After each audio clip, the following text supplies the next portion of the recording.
Jatend kweth mathoth e od bura mar Senate Aaron Cheruiyot okwedo duond bura manyien manyocha yawa yanga gimane en jalup jatend piny Rigathi Gachagua. Kauloso litene kaunti ma Kericho, jatelo no nyiero duond burano kowacho ni en mana ma oyiengore e dhok achiel kendo ni ok en mano mar riwo oganda. Ne ojuojo Kenya mondo ne ni ok giwinjo jotelo mapogo piny. Cheruiyot ne oten kod gavana ma Kericho Eric Mutai kama bende ne gimedo goyo poro ne jatend piny Kenya William Ruto ka giwacho ni tije ma osetimo nenore.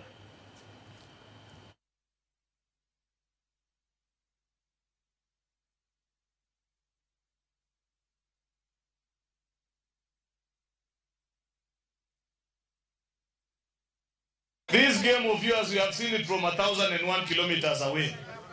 You are saying that you want to run, but the truth of the matter is that you are community brokers who want to return us to the retrogressive politics of tribal enclaves, where mtu anashika watu yake na kusema basi, Rais Ruto, kabla ukuje eneo hii lazima uongee na mimi. Hiyo siasa ya broker tulikataa na tumesema hatuwezi kurudi hapo tena. So we assure Kenyans that those chokers there that are creating some funny village parties, let them stay proper, but let them know that we are prepared to meet them, and we know that by God's grace William Ruto will be re-elected again. This is a great nation, and we support the broad-based government, and we must continue working as one nation, undivided, a nation focused to alleviate poverty and solve the problems of the hustlers